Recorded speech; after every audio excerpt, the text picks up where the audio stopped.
l'alimentation, vous connaissez très bien que c'est une histoire de jour. Si on ne mange pas, c'est une histoire de jour. Après, c'est la mort qui s'ensuit. Alors qu'on peut rester très longtemps sans un toit, on peut rester très longtemps sans être habillé. Par contre, sans manger, les jours les compter. Et sans boire, c'est une question d'heures, voire... Voilà.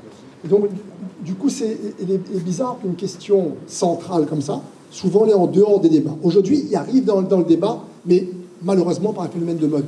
Mais il n'est pas compris, il n'est pas intégré comme une priorité locale, nationale, comme une priorité tout simplement pour les humains. Et donc, cette question-là, il pense que sera l'objet de travaux approfondis, parce que nous, on est déjà dessus, déjà sur cette question-là, notamment avec plusieurs collectifs, le collectif Oasis, pour Isabelle dedans, etc.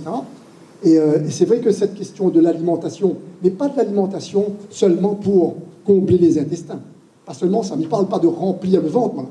Il parle de nourrir les humains. Et nourrir les humains, il implique la qualité, la quantité suffisante, et aussi la proximité, c'est-à-dire accès à la proximité. Parce que là, du coup, nous comprenons bien que les questions de transport, surtout quand il vient de très loin, il devient un problème majeur pour nous. Parce que là encore, si les routes, si les grands axes, les bouchés, nous connaissons qu'actuellement les grands conflits internationaux, il peut amener à boucher ces axes de circulation. Et là, à ce moment-là, nos jours les compter aussi.